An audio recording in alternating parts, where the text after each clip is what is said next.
Ireland off to a winning start in this Six Nations Championship, but it was ropey enough towards the end, wasn't it? Yeah, it certainly was. You got to give credit, I suppose, to the way the Scottish came out to play. I think they looked extremely dangerous. Started off in the first half. Scotland were pushing us right to the line, only for a couple of turnovers. It would have been a lot tighter, that game, and we might have been under pressure, you know. But look, ultimately the win is there. A lot of positives to take on forward. A lot of work-ons as well. Week 1 done. Win under the belt. Ireland haven't traditionally started well in this tournament either. Only 3 wins in the last 8, including that defeat to Scotland a couple of years ago in Murrayfield as well.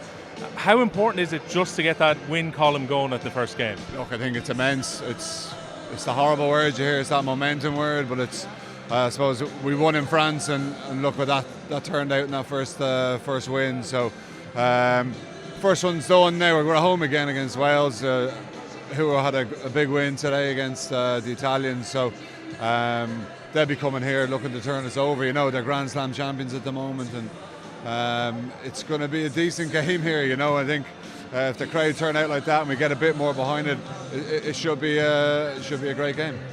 Andy Farrell said in Portugal this week it's going to take a while maybe for his style of play and the new coaching team to work out. He wants to be a bit more expansive.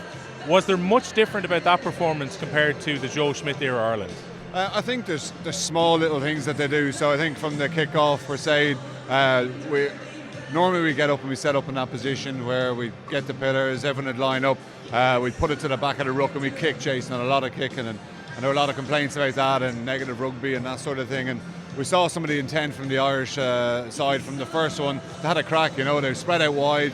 The Scottish defence had to drop deep. They made some yards, and there's a couple of incidents of that, and it's small things like that. Even just when we had the penalty and Johnny Sexton kicked it to the corner, you know, the small things instead of having a shot at goal early on, which ultimately leads to a try. These small little mindset changes, which albeit worked there, you know.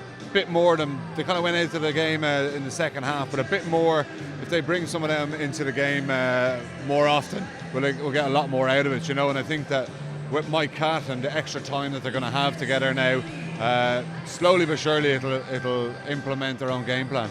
Because there was an audible groan from the fans when there was an early box kick from Conor Murray, and I understand there are going to be times when box kicks are required, but I think they were a lot happier with the signal of intent in the 9th minute for that try. Yeah, I think so, and that's where it is. It's that intent, you know, and it's not all of a sudden revert to type and let's box kick because this is what we do and we're in this. It's have a look up, play what you see. If there's space out wide, we take the space. If there's not, there's a time and a place to kick, of course. So if it's on, let's go. If not, let's be pragmatic and kick it up and go and contest. Johnny Sexton hasn't played since early December. They eased him back in at both provincial and Irish level. But strangely, he can go back and not seem like he misses a beat. That didn't look like Johnny Sexton hadn't played for over a month. No, and look, he's one of these players who, you know, doesn't need a couple of games to get match fit. He's been there, he's done that, he's got the experience. I think that Johnny controlled things extremely well. You know, he took a bit of a battering, as he always does, you know, and he gets up and he gets on with it, and he drives the lads forward. Everything he did today, I thought he was very good in what he did. And he scored all the points, you know, and I think it was a real captain's performance, if you want to say it that way, you know. And we still rely heavily on Johnny. I think Ross Byrne only got 10 minutes towards the end there, but you know, he's still a leader for us, and we still need him there to kind of drive us forward. Stuart Barnes said on Off the Ball a couple of weeks ago he would drop CJ Stander.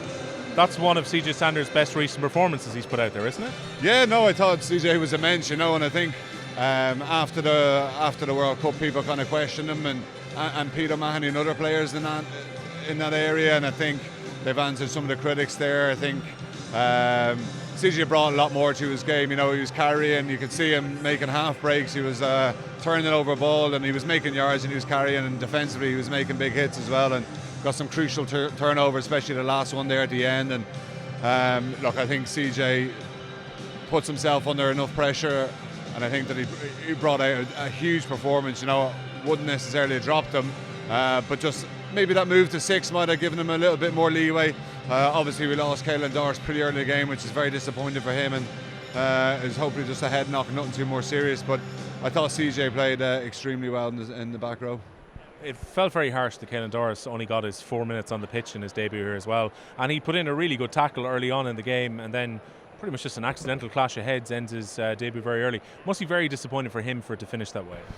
Look, I think he's built it up all week, and you really feel for the guy. You know, he's kind of, if you're on the bench, you can kind of slip away with it and kind of get away with it, and everyone's focusing on, it's your first cap because you're starting. And I think 4 minutes, he's going to be disappointed with that. You know, obviously things happen out there, but he'll be back. You know, he's a strong guy, and a couple of weeks, depending on how bad he is, might be a couple of weeks, and we'd like to see him back, and I'm sure we will see him back. Because he's been so impressive at provincial level this year for such a young man as well, in a very competitive Leinster back row to even get game time. Yeah, look, he's one of these players who brings something different. He's very abrasive in how he runs. He's kind of a Jamie Heaslip-esque, because we were talking with John Duggan before, and he really brings something else, you know. And there's other players there, but he's just kind of one of those old school number 8s, and has that little bit of gas as well that you need out there and you need at this level. And it's a pity we didn't get to see it on stage, but as I said, I'm sure we will. I'm sure we're going to see a lot more of John Cooney as well. Very popular when he came on. There was a big cheer from the crowd. But I guess at the time he came on, the game was very stop-start in that last 15 minutes. Yeah, it was. Look, it was a fragmented second half. I think anyone who's seen the game will be nearly a frustrating second half, you know. And I think Cooney might have liked a little bit more game time. Like, the kicking was coming into the game a little bit more. But when he did come on, everything he did well. And he did it, a very assured performance from him. A couple of box kicks over, just run it into ground, looking for space in the background. And I thought I was impressed with him as he came on. As you said, it was a bit of a stop-start game, but he tried to bring some tempo. It's a tricky situation for him, though. He's nominated for the European Player of the Year just a couple of weeks ago on the back of his form for Ulster, which has been remarkable, particularly in the Champions Cup. But you find yourself behind Conor Murray, who is very much a tried and tested Lions-level scrum half. Look, I think he's doing everything he can, you know, and that's all he can do. I think his performances have warranted been certainly really, really pushing Conor. You know, I think, as I said, I would like to see him get a little bit more game time tonight. I don't think we can go down that line. I know we can't go down that line, relying so much on Conor and not having someone else, and someone only playing bit part games, 5 minutes, 10 minutes here. They need a good 20-25 minutes at international level, because the step up is there. He was very unlucky not to start, but I think, you know, you could hear the crowd when he came on. Look, the team needed a boost at that stage. He gave the boost, and he's one of those players who, when he comes on, brings a lot of tempo to his game and has a lot of strings to his bow, and hopefully we'll see him in the next couple of weeks again. Look, this is a great time for him to get some game time. Talk Conor Murray and how he played was very controlled. He did bring a bit of pace to it again. He's another one who can attack it. You know, he's under pressure. That can only bring the best out of him, and competition can drive these players forward. As a former centre, what have you made of the combination of Bundy Aki and Gary Ringrose? We know that Ringrose had to go off at half-time. I'm sure we'll get an update on that injury very soon. But in the first half, how do you feel the two of them have been gelling as a partnership? I think they complement each other quite well. I think you're tried and tested. The easy option would have been to go with that Leinster triumphant of Johnny, Robbie and Gary. And I think Bundy's warranted selection and how he's played. I think he's very abrasive, and especially against the Scots, I think he's one of those guys who can do that, you know. So, look, Gary Ringrose is kind of nailed down for me in the 13 slot. His defensive reads, everything he does. It'd be interesting to see what actually the injury is, because when you lose him, you lose one of these smart players, you know, and how he plays, and he's kind of like you're referring to an O'Driscoll-esque, you know. He just has that low centre of gravity, ability to turn over as well. And but I thought actually when he did go off, the two boys played well together. Obviously they played together in Connacht before, and they just fell back into that. But very impressed with how they went, and I nearly stick with that going forward for the next couple of weeks. What have you made of Jordan Larmour? Because I was talking to James Lowe after the World Cup, and he said, look, I think eventually he might end up at 15 for Ireland and maybe for Leinster, but he thought maybe wing is his better position right now. I guess he's still finding his feet a little bit at 15, and he was very determined to run the ball every single time he got it here today. Yeah, look, I thought he was quite very assured at the back. You know, I think there's only maybe one that he might have knocked on or knocked back, and but look, that'll do his confidence the world of good. He's one of these players who in open space can cause so much damage. He's got such fast feet. When he catches the ball, you know, his first thought is to go forward and have a crack, you know. And he will have to adjust. He will have to. Be certain games where it's not going to be about that. It's going to be about putting in a high ball. It's going to be about changing the point of attack and not always being predictable in what you do. I think the Scots' second half put the shackles on him a little bit more, and he didn't have that freedom that he had in the first half. Because if he gets by that first tackler, he's very dangerous. And Scotland put up a runner early and put him under pressure. So look, he's going to have to know, and he's going to learn. He's a young kid, but it's an exciting future for him. And I assume if Will Addison can stay fit, and that's been the problem, he's picked up knocks when he's been in a run of form. He gets fit, he's a good option across that back line, isn't he? Will Addison's played great for us this year, and it's disappointing that he wasn't involved. But then again, you look across that back street, Conway had a great game today, and Jacobs finding a bit more form as well. He carried a lot more ball, a lot more positivity out of him in how he's playing. And you want these selection headaches being a coach. You want to have your best players available, and as I say, these standards are pushed from the guys behind, and the guys behind are certainly pushing the guys in front. So if someone has an off day, it's not as if you can go, oh, it's okay, I have another week to come back. They're not happy, I'm sure Andy Farrell's going to be happy to change and go, right, you've had a chance, and there's a guy here who's been producing week in, week out, and in training as well, so it's time for a chance. Pressure's on now. Stuart Hogg's going to have nightmares. This time he thinks back, half an hour to go, he's a metre away from the line and the ball's at his mercy. This is a guy we're used to seeing just running over for tries. Just a brain fart, possibly the problem there? Perhaps, and it's a game of percentages, isn't it? And I think it's going to bring back nightmares for some other players who've done that, and just to get over, I suppose he tries to put it down with one hand, and you just got to make sure the scores.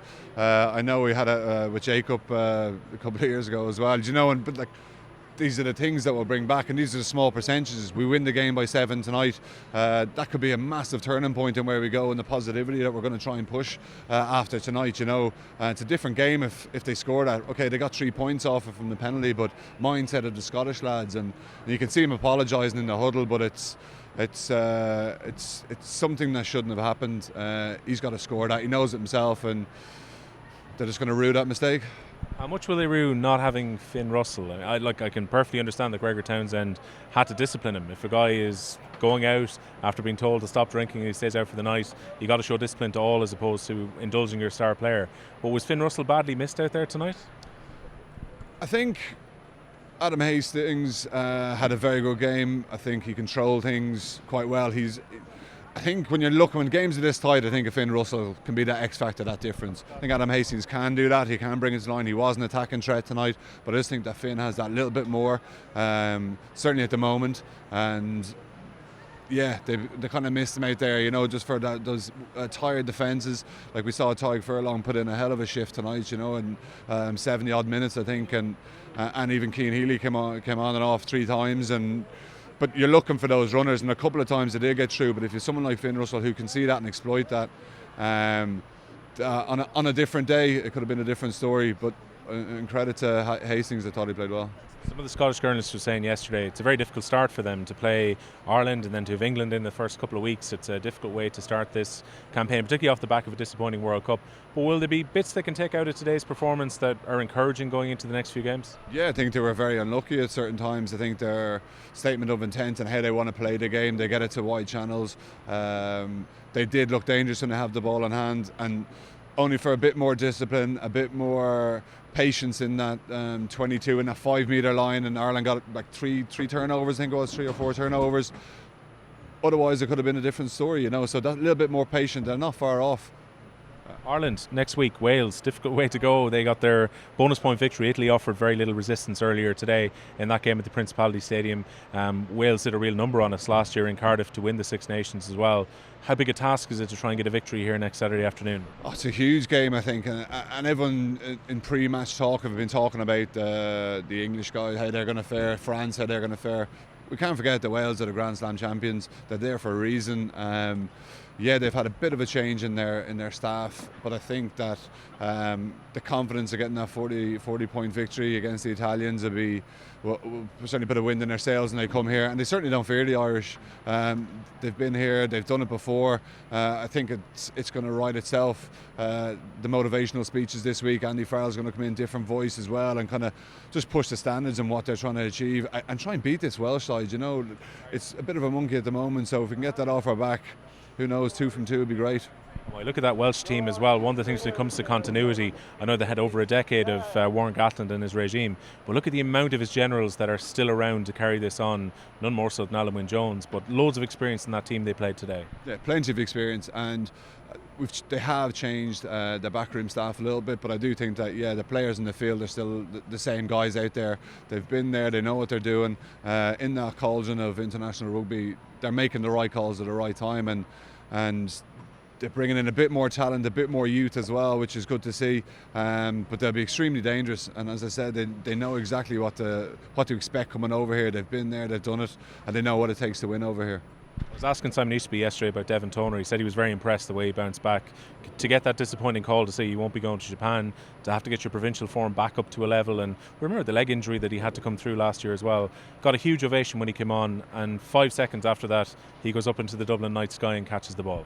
Yeah, it's the perfect kind of comeback for him, isn't it? I think it takes his mindset. It shows a lot about his mindset there, and like to get to that setback and not going on the World Cup when you nearly expect yourself to go, to dust yourself off, get back to Leinster, get back into that, get playing, try not to let it show. And I'm sure he was hurting inside, and I think that he came on there to a rapturous applause, and he's such a popular figure around here, and to take that in the air, it's textbook Devin, really, But I think what I was very impressed with Devin tonight was his appetite to work and his defensive ability. He's coming off the line, making tackles. Ben Toulis came on, and if he gets a bit of momentum, he's a tough man to stop. But Devin was coming off the line with plenty of line speed, and he brings a lot more to his game. And look, playing with a smile on his face, it's great to see him back. Is that potentially an inspiration to the likes of maybe Rob Kearney, Jordy Murphy, Rhys Ruddock, some of the guys who were on the fringes of this squad but didn't get picked for the Six Nations, that it shows you can come back in? Yeah, I think so, and I think that it's got to be that open, because you don't want someone to kind of stop playing and just kind of hang up the boots and finish like that. No, they don't want to. All those guys still want to play international rugby. They all have aspirations. They can do that by pushing hard at their selective clubs, at their provinces, and giving question marks and selection headaches to the coaches. I expect them to be coming back in, a couple of them at least, and just keep putting the pressure on. Look, that's what you want. Competition drives performance, drives results, and it's what Andy will certainly want. Just to finish then, on tonight in terms of this evening, how would you grade this Irish performance? Look, I'd say probably a C. Job done. Bit more to go. I think it's so early in the timeline of Andy Farrell. The small little things that we saw, as we talked about, some of that intent and that attacking structure they're trying to bring in. It'll take a couple of weeks to embed, but ultimately the win's there, confidence there, the momentum started. It's a good start. Second half fell off a little bit. I'll go to C. Plenty to work on. Well, look, it looks like the World Cup is in the rear-view mirror a little bit now. We can look forward to a big game against Wales next week. Thanks a million for joining us on Off the Ball. Cheers, well, thanks.